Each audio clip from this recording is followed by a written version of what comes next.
On the record.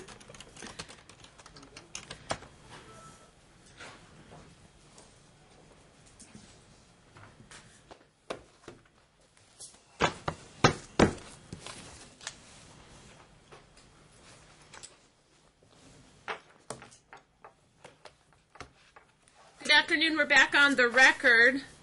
The plaintiff was on the witness stand. Mr. McDonald, would you like to continue with your examination of the plaintiff?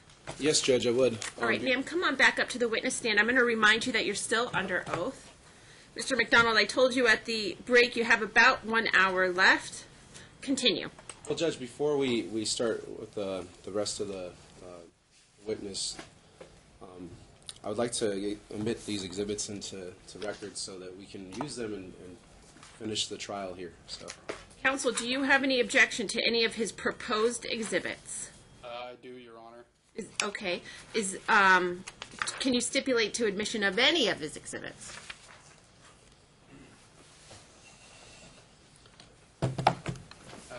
We can stipulate to exhibit A.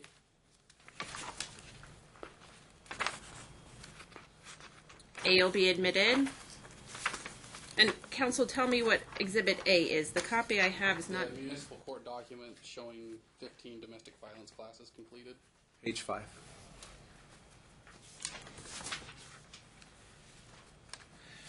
All right. A will be admitted, less the typewritten information at the top. That will be stricken.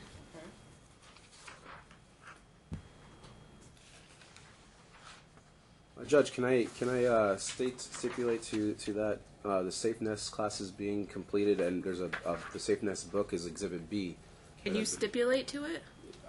Can we enter it into record? We won't stipulate that, Your Honor. There has been completed domestic violence classes intake and domestic violence classes. What I will allow is this picture of what appears to be a book, Alternatives to Domestic Violence, a homework manual for battering intervention group, 3rd edition, will be admitted. I will give it the weight that's appropriate. I am striking the typewritten sentences above the picture. Proposed Exhibit C. Counsel, do you have any objection? Yeah, because I've never seen that. I've never had a chance to depose or talk to the counselor. She's not here to testify as an expert witness. She was never disclosed as an expert witness. She is on vacation, Judge, and I have disclosed this to counsel and let them know I've been in counseling since leaving jail. I'm real concerned about this letter. It seems as though the font is changed in a certain part. Despite counsel's objections, I'm going to allow it. I'm striking the language at the top, Exhibit C. It is a hearsay document. I am concerned. It looks as though at the first paragraph there's a change in the font. I do not believe Mr. McDonald is a harm to his children or himself. Seems to be in a different size font than the rest of the letter. As to Exhibit D, The same objection, Your Honor. We did not get a copy of this until this exhibit binder or the exhibits were produced to us on March 14th. We've never had a chance to meet with Mr. Harder to discuss this, to depose him, to prepare any type of supplemental expert report, and so for that reason we'd ask that it be stricken.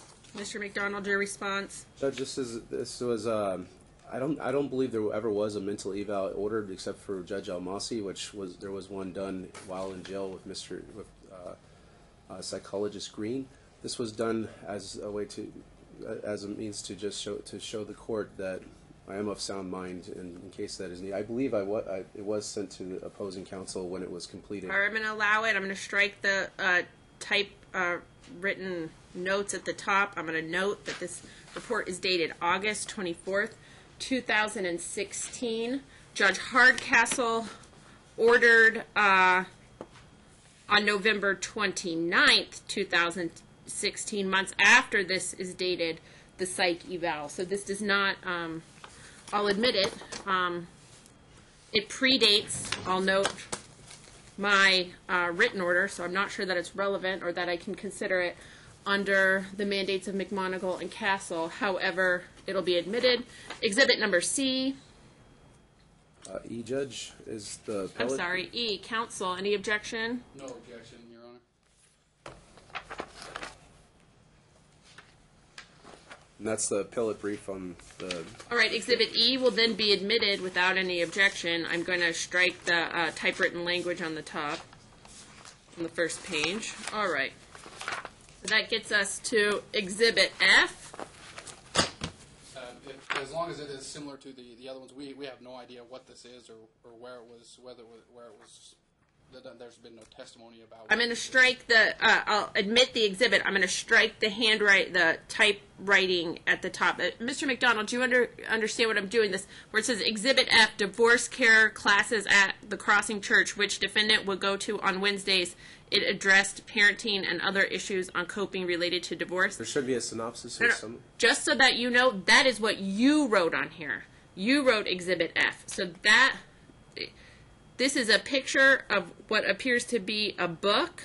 Is there supposed to be a summary for each exhibit? I'm unfamiliar with the process. I understand. I'm just striking that language. So what will admit is the picture of this book, okay?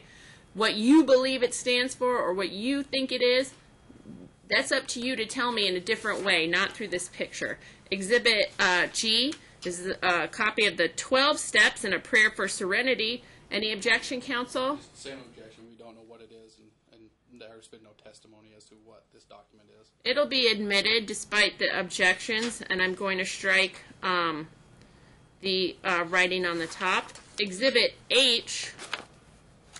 These are articles and different studies on the CAP study and different things that for parental alienation, pathogenic parenting. It says it is relevant to this case in regards to what's in the best interest of the children and the deep-rooted psychological issues that are caused by parental alienation and pathogenic parenting. Okay, let me ask you, 27 seems to be just some sentences describing what the exhibit is. 28, 29, and 30. Those are different societies and different. 28, 29, and 30 just seems to be a list where the font is changing quite a bit, where there's a list, where there's nothing listed for number 2. Is this something you wrote, Mr. McDonald? No, it's not something that I wrote. This is where this is the expert reports and well, pages 28, 29, and 30 are not expert reports. These are where these studies pertained and where they came from. These statistics. Who wrote down the words on 28, 29, and 30? They came from various groups, from Restoring Freedom and different groups that the Family Civil Liberties Union and other. Do they routinely make lists that skip numbers 2, 7? I think I may have copied it a little. 17. It's not a copying thing. I mean, this. I'm concerned that this is there's no foundation for this document. There's a lot of errors in this document. It appears to be a list that is not complete. This is just where where the rest of the exhibits and statistics came from, and to give it merit, Judge. Of the different experts within this field of psychologists and statistic professionals. Okay. You can't tell me where 28, 29, and 30 came from. It seems to be like a strange list of things. This came out of a report that we actually, it was copied out of a report. Who's we? Me and a group called Restoring Freedom and Family Civil Liberty Union. Okay. We presented to Congress. Oh, so this is something you did write? No, Judge, I did not write this. Other people have written this. Other people? Experts have written this, yes. Experts wrote this list? They wrote the list of where these statistics and things come from, so yes, Judge. Okay, I'm going to admit it and give it the weight that is due.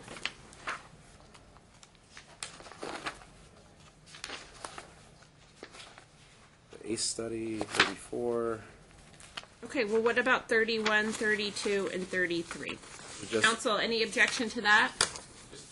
Again, Your Honor, it's hard to say where these are from, who who drafted these, what bearing they have at all on a modification. He's under a burden to show why there's been a change in circumstances and why it's in the best interest of the children. These are simply screenshots of Facebook posts or whatever else they may be, but there's no indication of who did them, what they were for, how they have any bearing on here. They haven't been addressed in any. Mr. McDonald, where did you get this 31, 32, and 33? These were part of they were put through the Co-Parenting Alliance of America. The Time to Put Kids First is on 31. The Fathers' Rights Movement on 31 as well. 32 is the same thing. All these just give more statistics and different from the different studies of these groups that are working towards equal shared parenting, which is also a 501c4 that's working in Congress and various states and passing equal parenting legislation. They all appear, Your Honor, to be things that may potentially be relevant at a legislative hearing, but they're not relevant for today. I'm going to allow them and give the weight that's appropriate. The ACE study. This is the Any objection? Same objection, Your Honor. I'm going to allow it and give it the, but I'm very concerned. It doesn't seem to be the ACE study in its entirety. There seems to be typos. It seems as though there's a lot of strange things in the font. Sure. I'm concerned about who created this document and whether it is the entire document. The ACE study is much longer than that. It is. The number 40 is organizational chart for the family court cartel. How is that relevant to today, Mr. McDonald? It's just relevant to show what happens in a lot of the divorce proceedings and how a lot of fathers, in regards to being cut out of their own children's lives, and there's a means to. It's a flow chart on changing it. If you don't. Where did you get this from? Did you create it? Did somebody else create it? No, somebody else created it within our organization. What is our organization? The Family and Civil Liberties Union. Okay. All right. I'm going to allow it. Certainly, all of these are hearsay documents. There's no foundation about who created them and based on what. 41. Family, just relevance to what's going on and what happens in court and the false allegations, which I think is relevant to this case in regards to custody, and the 42 as well as the silver bullet in regards to false allegations of abuse, which are on appeal currently. I'm going to allow it and give it the weight that it's due. Again, I'm concerned because we don't know who created the document or where. These next ones are created by the Fathers' Rights Movement, which is in each state. 43 will be admitted. Counsel, I assume you have the same objection. All right, 44. 44 is the Talking Parents, where any objection, counsel? Beating and trapping. No objection to that being admitted. It'll be admitted less the typewritten notes at the top. Exhibit J, counsel, any objection? No objection, Your Honor. It'll be admitted less the typewritten notes at the top, which will be stricken. 46. Any objection, counsel? Just that it's irrelevant to this case, that it's been definitively proven that this isn't what plaintiff or defendant thinks it is. But if I believe Your Honor has heard the testimony. If you want to admit it, that's fine. 46 will be admitted. The typewritten notes at the top will be stricken. What about page 47, counsel? Exhibit L. That's fine too, Your Honor. All right, it'll be admitted. I'm striking the typewritten notes at the top. 48, same, counsel. Same. Proposed exhibit M. That's fine, Your Honor. It'll be admitted, less the typewritten notes at the top. 50. Same. It'll be admitted, less the typewritten notes at the top. 51, I think, is It's just a part, continuation. and so is 52. 53, enrollment in Key Real Estate School. Yes, that's Counsel, any objection? Just again, Again, Your Honor, it's not a document that we've ever seen before. There's no Wasn't basis on produced who in drafted it, discovery. where this came from. It You wasn't. don't know if it's really from Key Real Estate School. Oh, I know that you have a lot of objections, counsel. I'm going to admit it, less the typewritten notes at the top. All right, 54.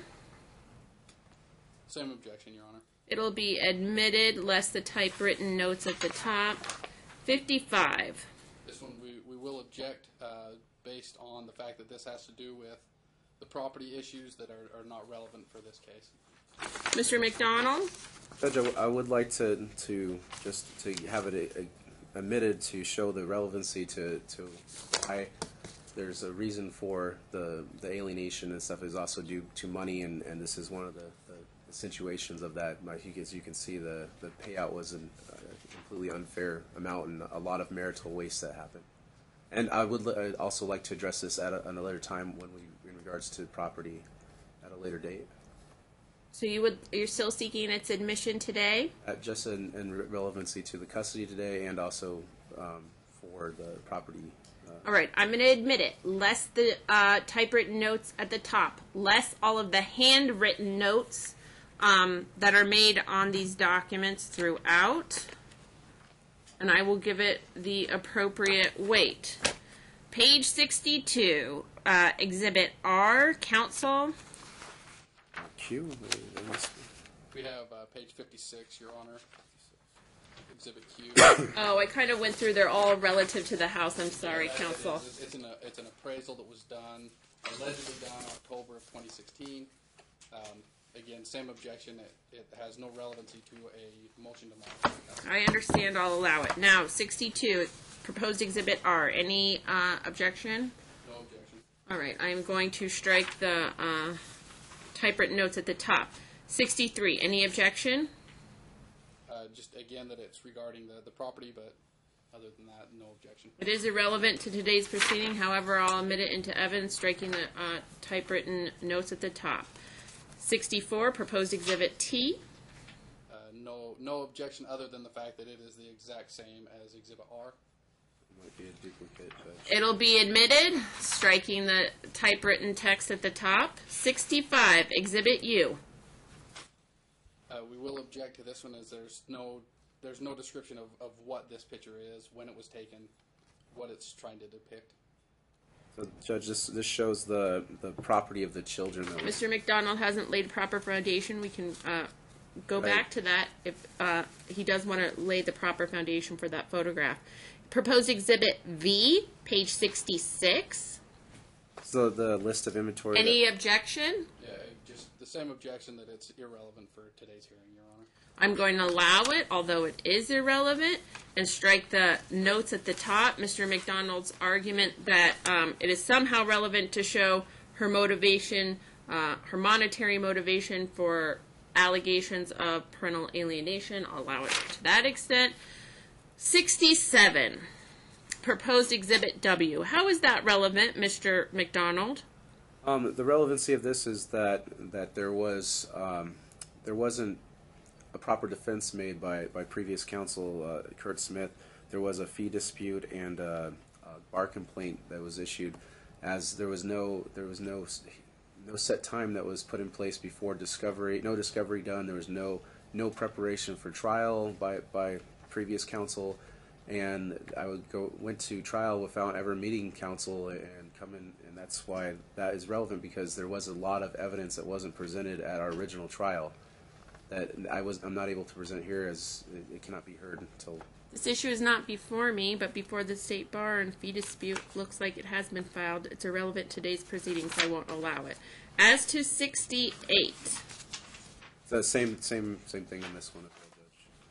And this is your credit card authorization so for. this was shown that there was $1,000 that was given, and there was $1,500 due.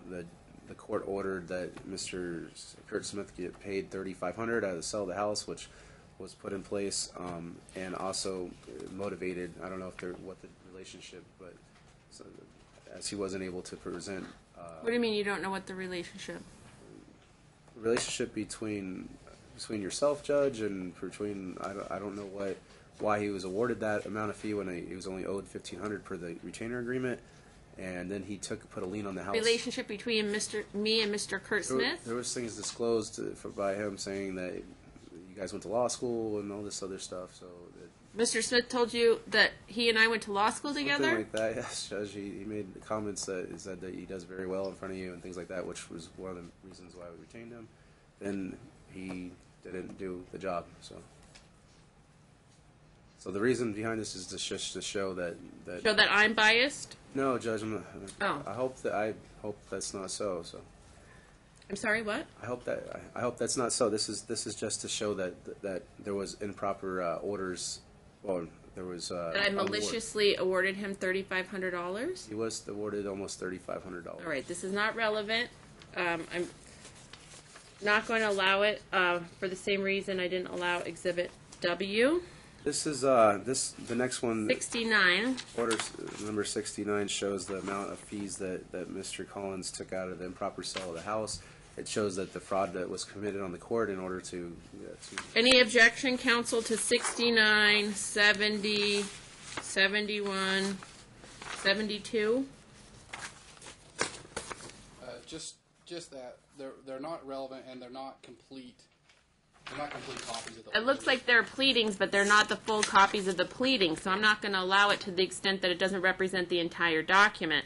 However, I'm going to take notice of any of the pleadings and papers filed in this case. Exhibit Y. Any objection, counsel? Just again, it's dealing with property issues that aren't before the court today. How is this relevant, Mr. McDonald? It shows the malice intent to defraud the court, to say that a refi wasn't approved to further alienate Mr. I'll allow it. It'll be admitted. I'm striking the typewritten notes at the top. Exhibit Z, 74. It shows the marital waste. Hold on. Any objection, counsel? Same objection. It's dealing with property issues. I'll allow it. Striking the typewritten notes at the top and all of the handwritten notes throughout. 75, AA, email from loan company. Again, same objection. Counsel, Mr. McDonald, same argument as why it's relevant? Yes, Judge. It'll be admitted. Striking the notes at the top. Exhibit AB, page 76. It just shows the orders that. These seem to be partial orders, partial pages with handwritten notes. That won't be admitted. Same with AC. Those are partial pages from court orders. The court will take notice of the papers and pleadings filed in this case. AD seems to be partial Judge, printouts. Counsel, any? Yes, Mr. McDonald. Judge, especially Exhibit AC is in regards to custody, though, saying that the reasonable phone conversations. You have made a copy of one page of an order. Is that decree. right? Yes, Judge. I didn't want to. So I have the divorce decree? Yes, Judge. All right. So I'm not going to allow this one page of the divorce decree when I have the divorce decree because I signed it and I said for about the 5th time I am going to take notice of all papers and pleadings filed in this case so that you understand papers and pleadings includes everything that was filed in this case the court will take notice of. I'm not going to let counsel try to admit a pleading because I already have it. I signed it. I know it. I'm going to look at it again just so that you understand. But we cannot take one page of a document ever. Do you understand that? So that's the other issue, okay? And then you can't just have handwriting saying what it says because the document speaks for itself, okay? I can read and I can read the document. Okay. Thanks for clarifying. Exhibit AD. Counsel, any objection? Objection in that we don't know what vehicles he's put. These are Blue Book values for vehicles, so it's. But we don't know. We assume it's Blue Book. These were the Blue Book values that weren't included in the discovery or the previous trial that shows that the plaintiff was awarded an improper distribution of assets, as there was over 15,000 in. So it's irrelevant as to custody, but you think that it's relevant as to her parental alienation based on her. Well, there was a lot of request for more money. There was a lot of conversations between the cars and the disparity of that. All right, I'm going to allow it. I'm striking the notes at the top. All right, 79. This shows the. Hold on. Any objection? objection in that I can't even tell what this picture is showing, Your Honor. There's been no foundation laid. Mr. McDonald may want to return to that and set up a better foundation. Yes, sir. As to page 80, Exhibit AF, any objection? Again, it's hard to read exactly what these are. I can't really read the handwriting on there. Mr. McDonald, there's not been foundation laid, but you haven't testified yet, so I'm going to set that aside, and you may wish to return to that.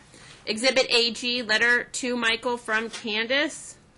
It's undated, Ms. Counsel? Yeah, just the fact that it's undated, it's hard to say where this is from, what it was about, when it was actually written. There's been no foundation for it, Your Honor. I'm going to not rule on it yet. Perhaps a better foundation through Mr. McDonald's testimony. Exhibit H, receipt from paying the daycare by check as ordered by the court. And again, Your Honor, it's impossible. I can't read at all what the receipt, other than it looks like 586, but other than that, there's nothing. I can't read anything else that's on that. This is the receipt for the check that was ordered by this court. Well, it looks like a receipt from 2/5/2016 for $586, but I can't tell from whom. So I'm not going to admit that. It's too blurry to make out anything. Does say Michael McDonald in the New Horizons preschool on the left. I can't read that. Judge. I see nothing. It's all blurry. I see McDonald, 586, but it's a very, very blurry picture. Yeah. Exhibit AI, page 83. Counsel. Again, pictures with no foundation. All right, I'm going to allow those. 84. It's the proof of service. Proof of service. All right, there we go. All right, Mr. McDonald, you want to continue with your... Yes, Judge. All right, go ahead.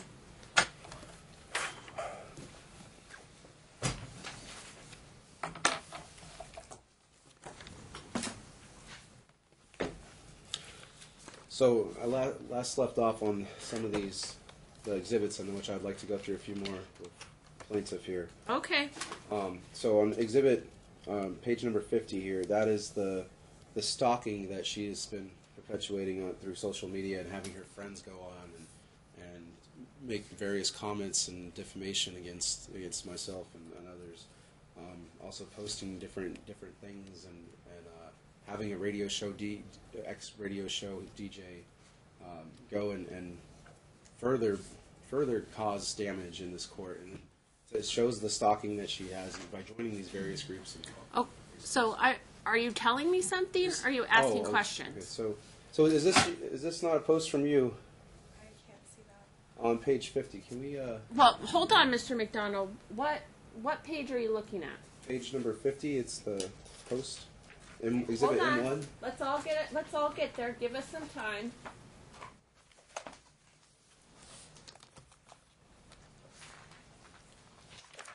Okay. Number 50. 51.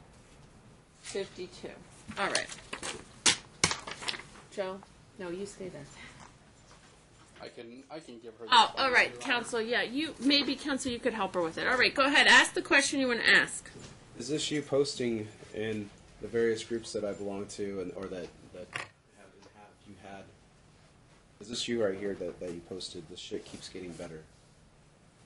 I honestly can't read. Like, it's so small. I may have posted that, but I don't know what it's in relation to.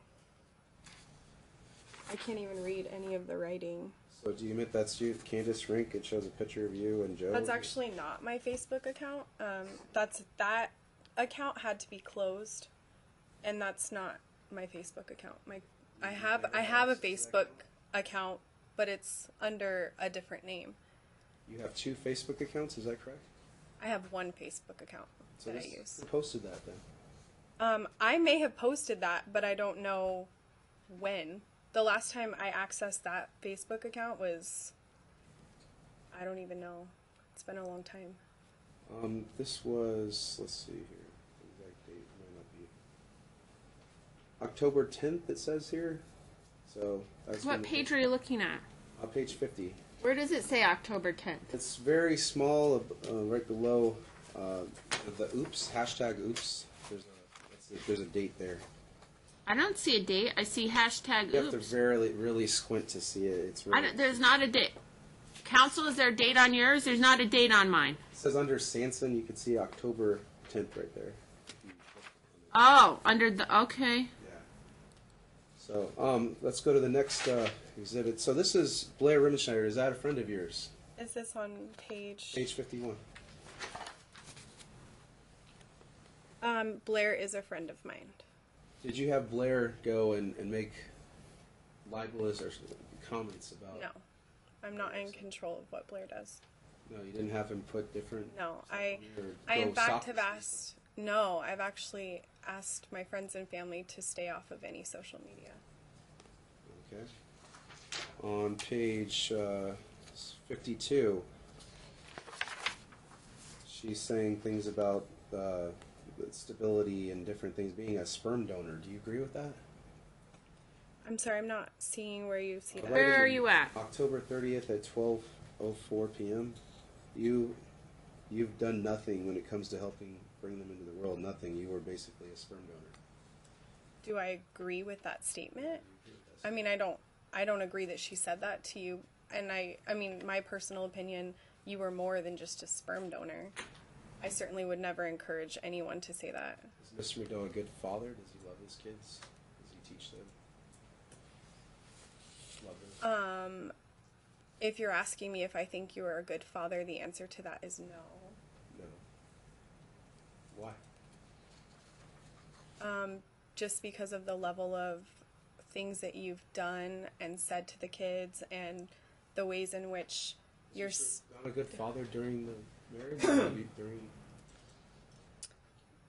during the marriage. I think that there were points where you tried to be a good father, but I think ultimately your abuse towards me made you not a good father. The things that you exposed the kids to,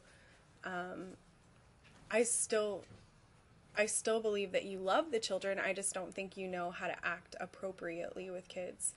And I think that doesn't make you a healthy parent for them. Did Ms. Riddell not go to the help you with your center and with those kids and work with kids in a volunteer situations and Are you talking about before we were You worked married, at when Club I was Christ. working at Club Christ? Yeah. I think you did volunteer on a few occasions, but that doesn't have anything to do with your parenting.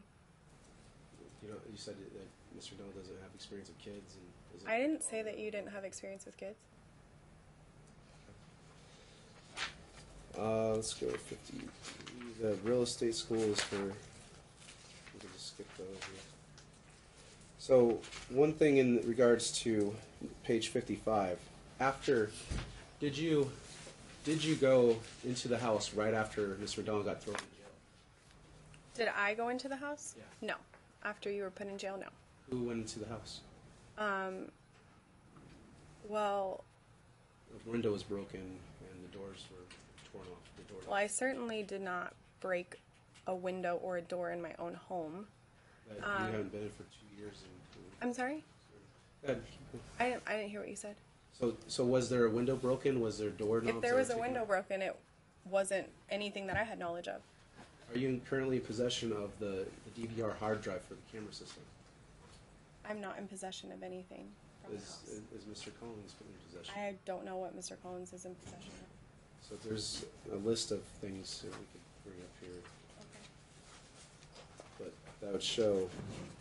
I think there's a hard drive listed on that as well into what happened.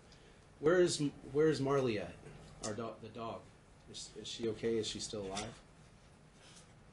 Yeah, You take I her? have Marley. My mom picked her up because she was there alone, and those are the kids' dog. That's the kids' dog. I still have her. I'm taking care of her. She's still alive and good? Mr. McDonald's stepdad went there and couldn't find the dog, and the house was broken into. So after that, there was a day, that Saturday, I believe. What did you not go with your parents and start throwing things in bags, and it was all thrown out in front of the street? I'm sorry, can you ask me again? Were items taken out of the house and thrown in bags and put on the street? Honestly, during that time, my parents handled a lot of that. My attorney was present. My parents made sure that they took pictures. It actually was really traumatizing for me to be anywhere near the house, and so they handled almost all of that for me, so that I didn't have to be like subjected to all the things that I was subjected Mr. to. McDonald's work inventory and technology thrown away. My parents handled all of that. My parents interacted with your brother. And honestly, I was so overwhelmed with everything that they handled everything for me. Who broke into the safe? I don't know. I don't know. My objection that this is irrelevant. It's relevant for today's hearing. Well, Mr. McDonald, I assume that your argument is going to be it's somehow relevant because Mom is trying to alienate the kids from her, from you, and that she has some sort of financial motivation to alienate the children from you. Yes, Judge. That's the. All right. I'm going to allow this to continue. You have approximately 50 minutes left. I have yet to hear any testimony from you. So if you want to testify, as I stated at the beginning of today, and before we broke for lunch, you need to keep that into consideration. You have 3 hours. You've used 2 hours and 10 minutes through your examination of her. If you would like to testify and tell me your side of the story, you need to reserve some time to do that. Okay, I wasn't aware of that, Judge. I told you at the very beginning. I told you when we broke for lunch. I'm telling you again now. Okay. So the items in the safe were the kids' college funds. Are you in possession of that? The $800. I wasn't aware of any kids' gold, college. silver, awards, medals. No. I really can't testify as to what was in the house because I didn't even handle any of that. My parents handled that. What did the neighbors see you guys taking out property? I don't know what the neighbors saw. And saw you and Joe. Was Joe with you during that time? I told you my parents handled everything for me. Okay, did you get almost $60,000 out of the sale of the house? The proceeds that were paid to me were $39,000. There was some back child support that was awarded to me because of the lien on the house.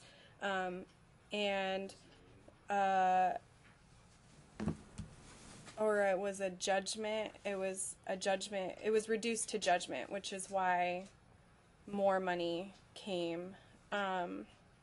And then my attorney was awarded $23,000 for attorney's fees. Was the house ever listed? Was it listed? Was it ever listed with realtors? What was it listed at? Yes, I had a realtor who listed the house. Was it listed at market value? Yes, he pulled the comps from around the house and took into consideration the condition of the house, which was not. Did your counsel ever see the appraisal report that was sent to him? Did you ever see that? Objection, Your Honor. She can't testify as to what her counsel saw or did. It's true, Mr. McDonald. She can only testify as what she knows. Were you aware that the house was worth over $165,000? That it was worth. It was worth way over $165,000. It was worth it sold for $165,000. So yes, I was aware that it was appraised at $160,000 and it sold for $165,000. And your mom was awarded $1,300 for a dumpster fee, and also got locksmiths and stuff like that. Are you aware of that? You had your parents change the locks multiple times after I had an order from this court saying that I was allowed to enter the home and sell it. So yeah, we did pay for the locks to be changed back twice. What did you do with all that money? That was given to me, or was taken from the. that was split between us? Because you got your half, but your half went to my attorney. Do you think it's an equitable split? It was literally split in half. It was split in half, and your portion went to your old attorney, whom you did not pay, and you were ordered to pay my attorney's fees because you have a need to drag me back to court every couple of months. So yes, I think it was equitable, and unfortunately, you chose to go this route, so that's what you did with your money. And what I did with my money that I was awarded, that's what you're asking me. I paid off the $16,000 in credit card debt that I incurred when you didn't pay child support or medical bills. I bought the kids groceries with that, so I paid off that debt. I paid off my car, and I put a small down payment on a new house. What happened to the marital car? I traded it in for a car that was that I could completely pay off, so I didn't have to have monthly payments. Let's go to the other exhibit here. This is the appraisal report, Exhibit Q. We'll go there. Let's see. This is the appraisal value over 205, 210. What page number are you looking at, Mr. McDonald? I was going through the report 60, 70, 61. 61? I mean, it's 59 through. Oh, 59? For the different comps in the area. Okay. Yeah, if you look on page 58, there's a bunch of 209, 209, 185. There's different comps of how much the properties are put at. Then if you look on page... This document's very difficult to read. The court can't really see anything. It's so blurry. So can you tell me specifically what you want me to look at? Look on page 58. I'm on 58. There's a lot on here. It's extraordinarily blurry. So tell me where. The top. The top? Right where it says sell price. These are the comparable cell number 1, comparable cell number 2, and comparable cell number 3. Okay. All right. You'll see in there that the sell price 209, 500, 209, and then 185. Those are houses that are comparable to the ones that our house was. And ours is a 4-bedroom for pool. So. Okay. And then let's go to page 62 was the order that was put in place by opposing counsel the day after Mr. McDonald was thrown in jail. This order was needed by the refinance company in order to complete the refi. This was put in, I believe, orchestrated.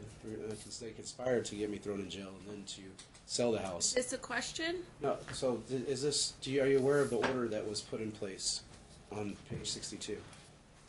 The day after thrown in jail. I'm really having trouble reading it. Just yesterday. Again, talking well, about just the order? again for the record, this document is 2 pages of an order purportedly from this court, but it's squished onto 1 page, so it's very blurry, the quality's bad, and it is difficult to read. But continue. It was Order 113 of 2017. If you look on exhibits, or page 65, there's the dumpster full of the kids' stuff. A full dumpster. This is a huge one of all the defendant, his kids. Is this a question? Did you orchestrate throwing away the property of the children and of the defendant? I was given permission by the court to allow your brother to come into the house and remove any of the items that he wanted. He had 3 days to do that. He took everything that he wanted, and the rest they left for us to do whatever with. So on 113, when you broke in the day after, or the day of, the day after, did not 2 weeks later, then you got exclusive possession. Did you have orders saying you could go into that property that you haven't been for 2 years? I never entered the property without permission from this court. So you're saying that it wasn't broken into and you didn't take the... If it was broken into, I had no knowledge of that. So you said you did go into property and now No, I never. I said my parents handled everything with the property. I did not say that I went into the property. You said you went in with counsel, right? My attorney and my parents were present when they orchestrated everything. I told you it was traumatizing for me to be in the house, and I could not go to the house. Okay, and then 2 weeks later, there was an order for exclusive possession. 2 weeks later from what? While I was in jail. I don't remember the exact date. I know shortly after you were in jail, yes, there was an order for exclusive possession, and at that time, my attorney, my parents handled everything with your family so that you could get your stuff out, and they gave us permission and said everything else that's been left in this house is trash. So then I was forced to purchase something and hire a clean out company to remove what your family said was trash. So you gave them 8 hours and then changed the lock so they weren't able to get the rest of the properties. That's not true. But that's not true. No, my family gave your brother literally from like the entire weekend, from Friday to Sunday at like 8 p.m. And this was the clean out process wasn't done until that time because we wanted to make sure that whatever your family wanted to keep, they kept, and everything else they told us was trash. And because the house had to be sold, it had to be cleaned out, and it had to be ready to be sold. The condition of the house was extremely bad. The carpets were torn up. The pool was chipping. It was a mess. It was green. There was broken furniture everywhere. It was disgusting. And my realtor had to take that into account when he listed the house. We were getting extremely low offers for cash. And it would not be to my benefit to sell this house any lower, because I would get more money out of it if we sold the house at a higher price. Are you aware that the order said to list it at market value? We did list it at market value 65. based on the comps that were around the area at that time. Did you ever have an appraisal done? I think we were using your appraisal, the one that was off of $160,000. He initially listed the house at $189,900. We were not getting any reasonable offers. The court had said for every it was like for every We listed at market value and lowered. Right, based on that. So like as the offers followed. came in, there were no offers that were anywhere near that. We lowered the price to $165. Your appraisal had said $160, so it sold for $165. Okay, let's go on. We'll hurry this up. The Exhibit V on page 66. This is a list of things to make the defendant, to paint him in an unfavorable light, saying swords and nunchucks and rounds of ammo. But you didn't list any of the valuable property, I think the gold, the silver, the different things. Well, there were some silver coins, I believe, but not the many that was in there. And there was only, it says that there was $861 in cash at the bottom. There was over $4,300. That wasn't listed. But it's to further poison the well in this court and to paint the defendant in an unfavorable light, instead of listing all the property. Fair question, Mr. McDonald. Are you aware of all these items that were taken out of the house? Like I said, my parents handled all of this, and they were concerned about ammunition and so on. I can barely read this document, but I'm aware that my attorney made a ledger of the things that my parents gave to him, which included weapons, which is concerning because you were ordered to turn over weapons, and there was a gun in the house that was found, and lots of rounds of ammunition. You had even had your grandpa write a letter saying that you had turned in your guns, but there were still guns in the house. So, I mean, yeah, that was concerning. Was my brother not living there? I'm sorry? You were aware that my brother was living in the house, correct? Your brother was not living in the house. Living there after? No, that's not what happened. Which is why when he took me to court, the judge quashed it, because he was never living in the house. In fact, there's a jail recorded phone conversation between you and him where you conspire to tell him to go live in the house so that Alex's I can't take over. Alex had no property in the house, as far as I'm aware. The police were called, and the police basically told him that he had no right to be in the house, which is why when Alex took me to municipal court for allegedly kicking him out of the house, the judge quashed that because he never lived in the house. How do you know what was going on at that house? You haven't been there for 2 years. From what I understand, from what my parents said, he was not living in the house. There was not, and besides that, I've heard the jail recorded phone conversation where you conspired to send a friend of yours from jail to the house while the house was being cleaned out, and produced a fake document stating that he was renting from you, and basically that was your plan to get someone to squat in the house so that I could not take exclusive possession. Did Alex not live in the garage with us when we were married? Or right I'm before? sorry? Did Alex live in our garage? Alex lived in the garage of your mother's house when we first moved into your mother's house. Alex never lived with us in our house. In our house that we owned together. The house your mother owned that we lived in when we first got married, yes, Alex did live in the converted Stay garage. sometimes, but No, Alex never stayed at our house. all right, let's go on here. These are the orders.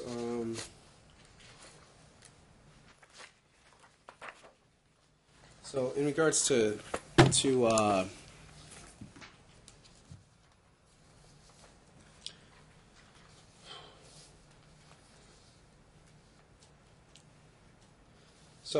do you think it's in the best interest of the children to Michael to be able to see his children? I mean, to see our children. Been answered, Your Honor. Counsel, sir, you've asked and answered that question quite a few times today. And I'll do this in my closing statement then. Can I ask Dan Dixon come on the stand, please? Hold on. Are you done with your examination of the plaintiff? I believe so. Unless there's other. Oh, one more thing I would to ask the plaintiff is, going on in the future, what would you propose would be best for our children. Asked and answered, Mr. McDonald. You've asked that at least 3 times today.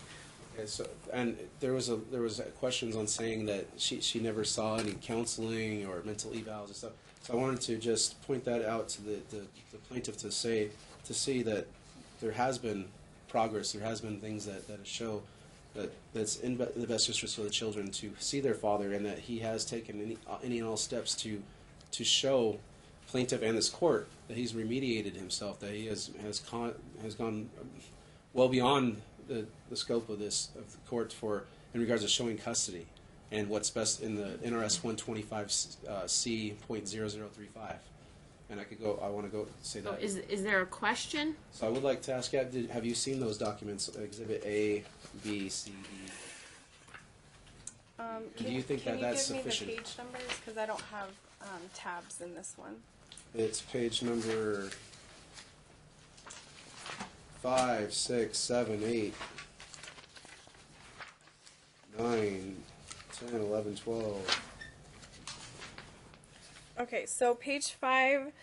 Just real quick, Your Honor, just objection as to Candace is not an expert as to what is a domestic violence. Counsel, I made, and I'll allow her to review them, but counsel, I'm real concerned about this Exhibit C that appears to be character, counseling, coaching, and consulting, signed by Nancy Sargent Hunterton, MALMFT, Nevada license 0988. It really appears to me, counsel, that this last sentence of the first paragraph that says, I do not believe Mr. McDonald is a harm to his children or himself. But she did. Hold on. Is in a different font. That the slant of that wording is on a different slant than the rest of that paragraph. It slants up where the paragraph slants down. It's in a smaller font. The language used seems inappropriate and not language that would be used by someone with a master's degree. I'm concerned about the authenticity of this letter. Counsel, Mr. McDonald, I'm going to caution you right now. If it comes to my attention that you are trying to perpetrate a fraud on this court, and you have given me and tried to admit an exhibit that you have falsified, the court will not turn a blind eye. Do you understand? Yes, Judge. Have you reviewed all of those items? I just reviewed. Does that change your mind? 7, 6, and 5. It does not change my mind.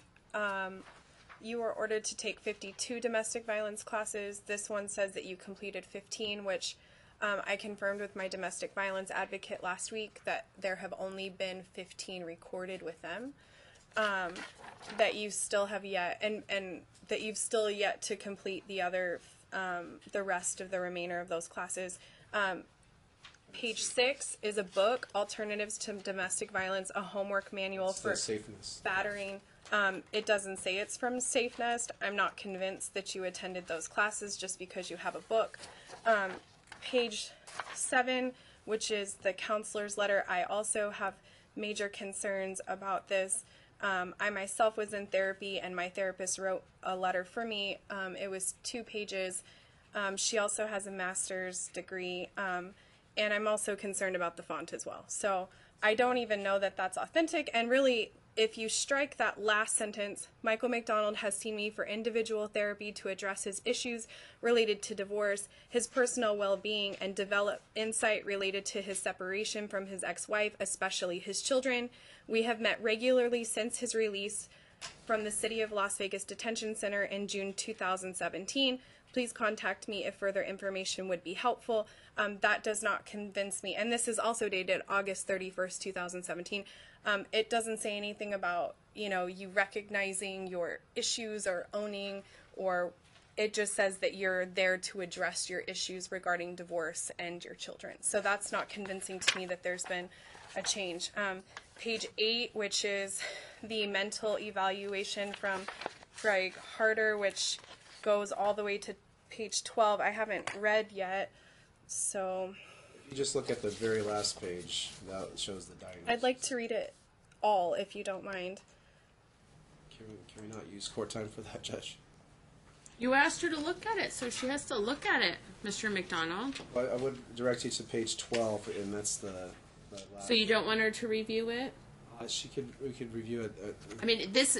If, I would like her to review it. well, Judge. just No, so that you know, this is why exhibits are ordered to be exchanged, right? So there's mandatory discovery. Anything you're going to rely upon, you got to give it to counsel.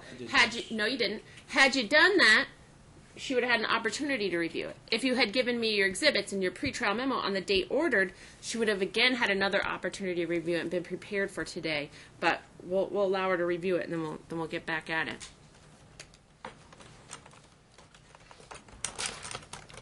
I would like to address that the last statement is, or the DSM, the diagnosis is adjustment disorder due to divorce proceedings and marital issue. Judge, this is something that is completely emotional. I mean, this is. Is this a question? Well, I'm just addressing it to Ken. How do you feel about this report? Does that make you? Does it qualify that there has been sufficient? I really would like to read it before I give you my answer, because I know your character and I know you are really good at manipulating people, and I wouldn't be surprised if you met with someone 2 days before the hearing and told them that you were fine, even though they don't have the whole idea of what's happening. So if you don't mind, I would like to review it for just a moment. I'm a pretty fast reader.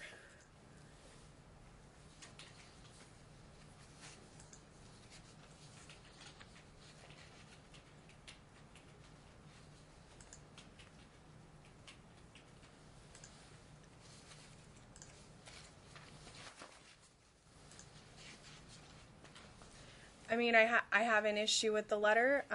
On the first page, which is page 8, this first paragraph, which says reason for referral, is then again repeated on page 9.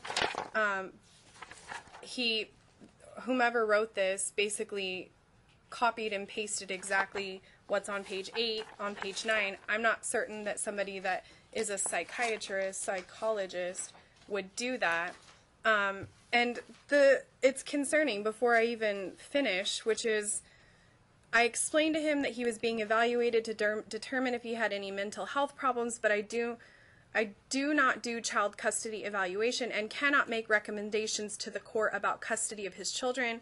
I explained to him that the results of this evaluation, which potentially includes everything he told me during the evaluation and any records or test data he provided me, would be released to his attorney and himself. However, it could be potentially released to the opposing attorneys as well. He understood the purpose of the evaluation and the limits of his confidentiality and orally consented to participate. On page 8, Mr. McDonald referred himself for a psychological evaluation. He stated that he is participating in a child custody case, requested an evaluation to prove that to the court that he does not have any significant mental health issues, that he is a good parent, and he should be able to have joint custody of his children.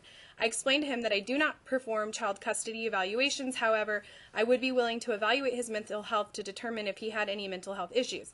Since this evaluation was requested only 2 days before his court appearance, the scope of the evaluation was limited to an interview, a review of records provided by Mr. McDonald, a psychological test, and a personality assessment inventory as a result of this evaluation are described below. So basically, like, this psychologist only had a very limited scope. I feel like, no, I think if your psychologist knew the level of what I've had to deal with, they would make a different evaluation. Have you ever been psychologically evaluated? I've been to counseling, but I've never been diagnosed with anything.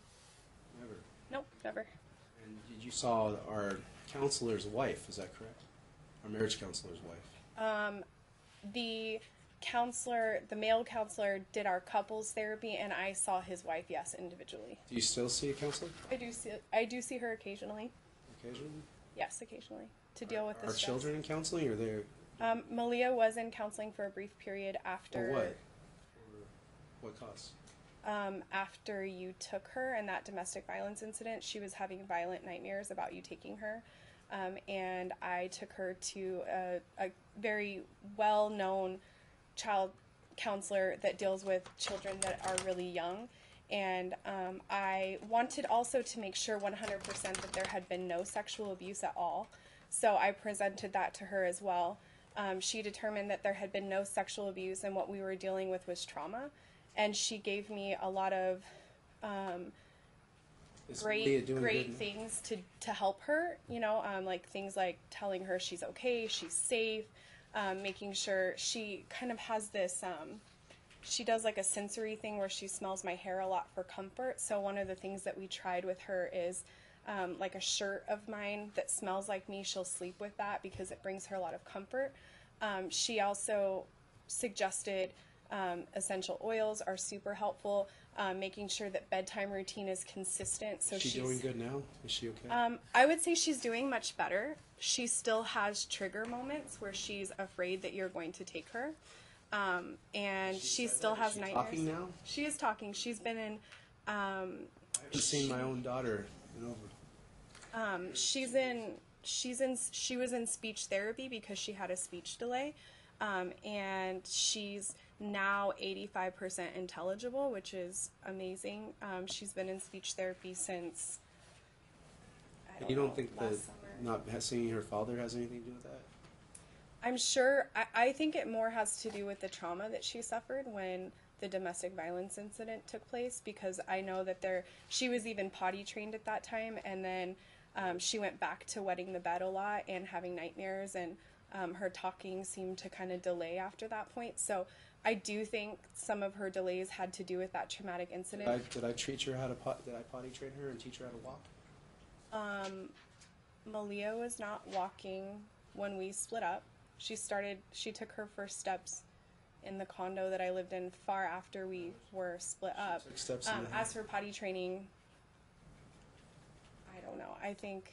I don't know. I mean, we were at that time changing her back and forth. I think we were both doing potty training. She was potty trained for daycare and also was But I think that walking. that incident was traumatizing to her. So I did seek therapy for her, but she's no longer in therapy. Her therapist thought she was having a lot of progress with the stuff that we were trying with her at home, and she felt like even therapy itself was traumatizing. So like every time she came, she felt anxious and upset.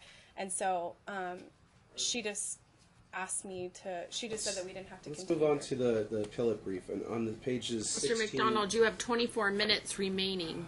Okay, so on page 16, 17, this goes into the procedure, what happened.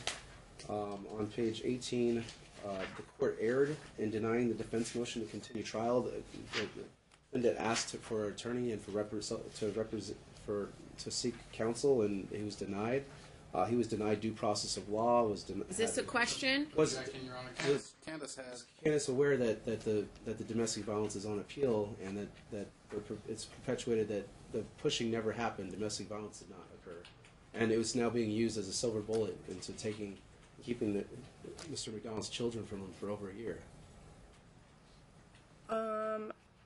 You asked me like 5 questions. Which one do you want me to answer? Are you aware of the appellate brief and know that? I'm aware that your domestic violence charges are on appeal, but from what my domestic violence advocate said, those domestic violence charges stand until the courts make a decision about Was there that. any evidence of the pushing? There was evidence, yes, presented, which is why you were convicted. There were witnesses, and there was your own testimony, and then there was the phone calls that were recorded. And the phone calls were recorded illegally. No, as soon as you called me, I picked up the phone. I said, this phone call is being recorded. You continued to talk, therefore... I do not consent to phone recordings, yet it was still used, which is a felony charge here in the state of Nevada. Is that a question? Are you aware of that? Am I aware of what? That phone recording is a felony charge. If you do not tell the caller that you are recording the call, yes, I'm aware of that. Which is why I said... Are you aware of the errors in the court and what happened? I'm sorry? Are you aware of the errors in the court that's on the... I'm not aware of any errors. So the violation of protective order, did you use that to bait Mr. McDonald to go to the parents' house? Which violation of the protective order? There were 3. To go to the parents' house, say to pick up the children, say you're not there. No, I did not bait you. And there is the messaging here on page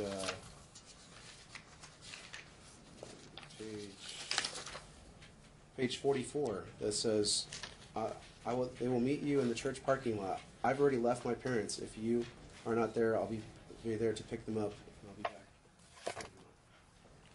Objection, Your Honor. We've been over this ad nauseum at this point.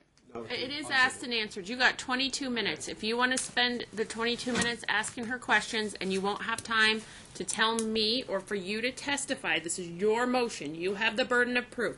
You have an opportunity to tell me what's changed. I haven't heard that yet. You spent 2 hours and 40 minutes asking her questions. I'll go ahead and rest with the defendant. I ask that Daniel Dixon approach the stand, please. Thank you. Hold on. At this point in time, generally, we would allow plaintiff to cross-examine the witness. Do you want to call her in your case in chief, counsel? I will reserve my right to call her, Your Honor. All right, thank you. You can have a seat. Mr. McDonald, who do you want to call? Daniel Dixon, the stepfather that was supposedly at the property and also can attest to what happened on the day of 11/11, which is in regards to custody and domestic violence, which has been perpetuated upon this court as well. Okay, all right, sir. Come on up to the witness stand. Remain standing, and then you can raise your right hand to be sworn. I think you've been here before with us.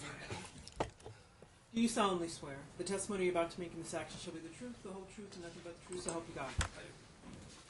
Sir, state your name and spell it for the record. Sure. My name is Daniel Dixon. It's Daniel Dixon.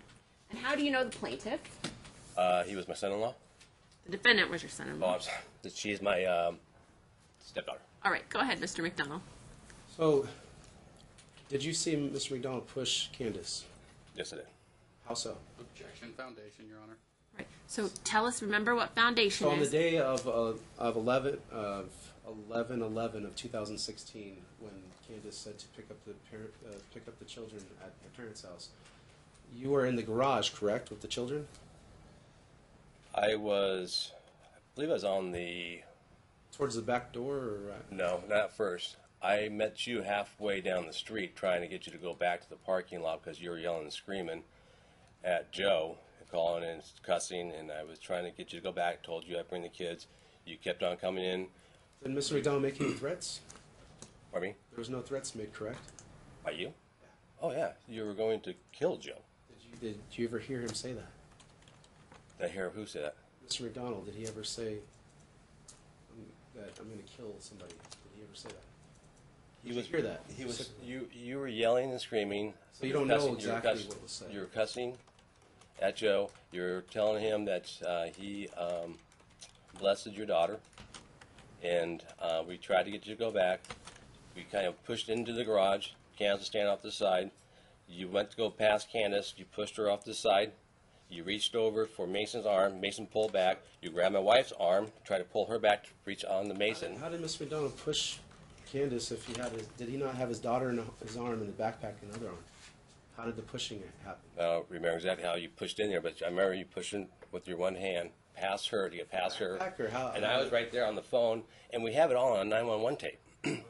The whole situation that happened. But so the pushing is the cause of the domestic I went in the garage to call the police. Was there any bruises, or was Candace harmed in any way? Physically bruised? No, I don't believe so. Okay, and did you see Mr. McDonald leave with his daughter after you asked him to leave and he called the cops? Did he not leave? Did you what now? Did Mr. McDonald leave the house when you asked him to leave your property?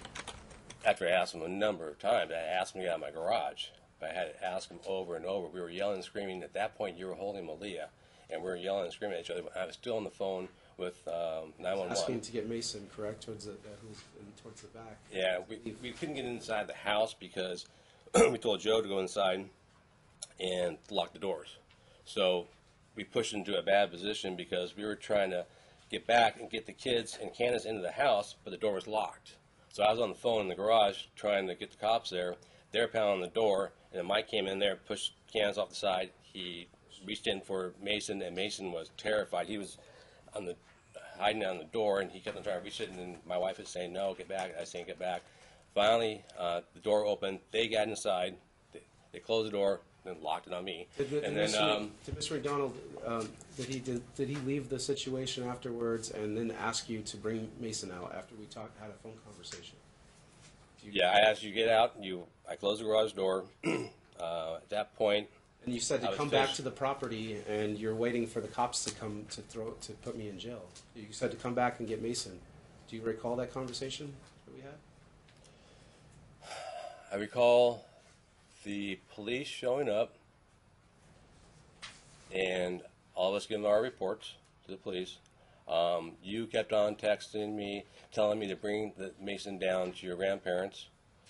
And did you guys ever cuss at Mr. McDonald during custody exchanges, or were you perturbed that he was late a few times, within 15 minutes late, 5 to 15 minutes? Who was late? Mr. McDonald. You were late? Yes. 2 hours? 2 hours, not 15 minutes, Mike. 2 hours is a long time to be late. So there was one occurrence of a 2-hour wait when Mr. McDonald. Let's lay some foundation. Did Mr. McDonald not let Candace know that there was dinner? When? Oh, during October 2016. He let Candace know that he had the children, that he was running late he had a dinner with his grandpa that was really important, that he just had surgery, and he asked for an extra time, which she said that's fine, but you need to bring him by 8 o'clock. Was that not perpetuated?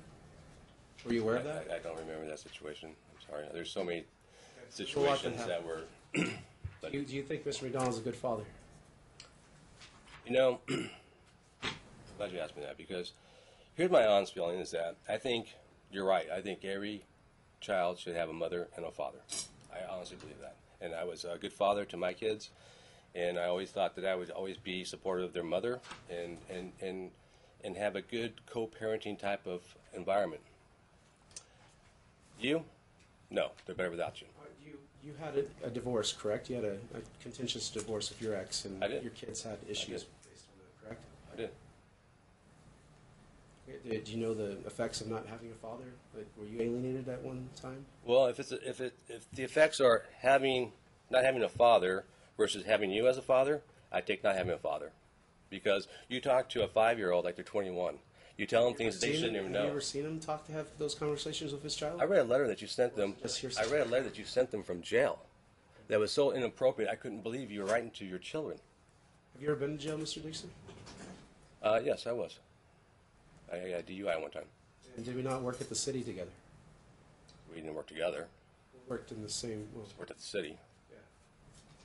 And didn't we do all kinds of activities together, dinners, and I'd say a good relationship and help with different things. Is that correct? I mean, you would see Mr. McDonald play with his children and see the love that he had for them, correct?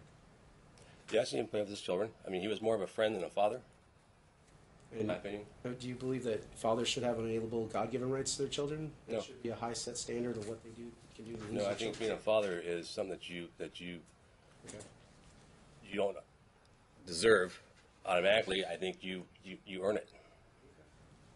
And do you know any perfect parents out there, Mr. Dixon? No, everybody has their faults. And have you coached Mason's baseball team recently? Have you been helping him to get that scholarship that you said you'd help him with? I haven't coached his baseball team, no. Please do. Thank you. I'd like to call Joe on the stand, Judge. You got 14 minutes. Counsel, Thank you. would you like an opportunity to cross-examine this witness, or would you like to call him in your case? I'll call him in my case. I'll reserve the right to call him in my Thank you, case. sir. And what's Joe's last name? Ruiz. Mr. Ruiz, can you come on up Your to... Honor, Mr. Ruiz hasn't been listed by either defendant or myself as a witness in this case. Mr. McDonald, what's your response? Judge, he can attest to the... No. So he wasn't listed as a witness by either party. I believe, I don't know if I put that on my pretrial memo, as there was a lot of scrambling, but I did have list, it said any rebuttal witnesses, so that him being here would constitute a rebuttal witness in my All right, I'll allow it. Mr. Ruiz, come on up to the witness stand. Remain standing. Raise your right hand to be sworn. Mr. McDonald, you're going to have a seat. Yes, Judge. Thank you. And you're not going to get up during these questions. You understand me? Yes, Judge. Sir, raise your right hand to be sworn. Do you solemnly swear the testimony you're about to make in this action shall be the truth, the whole truth, and nothing but the truth, so help you God? I do. called you Mr. Ruiz 2 times, but I'm going to guess it's Mr. Ruiz. Yes. All Thank right. Mr. Ruiz, will you state and spell your name for the record? you. First name is Joseph, Joseph. Last name is Ruiz, Ruiz. No middle initial. Thank you. Go ahead, Mr. McDonald. You have 13 minutes. Were you married to one of Candace's friends, Nicole Spinlove? Absolutely. Did you ever, was there ever was ever stated that you raped Objection, hearsay, Your Honor. Miss Miss Spinlove? I'm going to allow Were it. you ever the cops ever called out? No, never. Were you aware of that that she would tell friends such as Candace of those situations? Objection, hearsay. I'm going to allow it. Did she, If she was sexually molested or assaulted by me in any way, she still married me. There was never that case never happened. There's no record of that. And once again, that was he say, she say. did you get a divorce during the time that me and Candace were divorcing? Pretty close, yes. Did your ex have any sexual contact with my ex? Not that I know of. So were you aware that your ex a lesbian now? Mr. McDonald, No comment. hold on. This Mr. is- Hold this on. is- No, how is this relevant? It's relevant. I mean, I don't want to trash talk people or bring people in. You're right, Being Judge. a lesbian I'll- is wonderful. This court doesn't look down on that. I Those felt- are people's choices, all right? And I'm not going to let you. You can spend about 3 hours talking bad about everybody I else, agree, but Judge. I'll she's do- not a party, and that's very distasteful. Only all right? relevant stuff. I apologize. How Judge. is that? It's just, you're trying to insinuate something bad to the court, and let me tell you, the court doesn't think it's bad. The court's all Right. for it. All right, Judge. So, Mr. Rose, did you ever touch Malia in any appropriate ways? Absolutely not. Are you aware that Malia stated to certain relatives of my family that Joe touched her pee-pee? I was not there, so I couldn't say. You were not there. Have you ever watched the children alone? No, Never. never. Have you not ever? allowed. Huh? I'm not allowed. Do you ever smoke marijuana or do drugs? No, Never. never. And you've never smoked marijuana or recreational drugs with the plaintiff? No. No. Did you take Mason to an event alone? You ever take him alone to different places? I took him to Aviation Nation. Yeah. We went together. You have fun? Absolutely. You could tell by the pictures because that's how you know. Do you play with Mason? Yeah, when he wants. Does he ever play out in the street alone or stay No. places? He's always watched by somebody. Absolutely. Do you help coach his team or bring him to any events like baseball or soccer? No, I've been to his games. I've helped him Is he good? catch. For his age, absolutely. You should be there. I wish I was.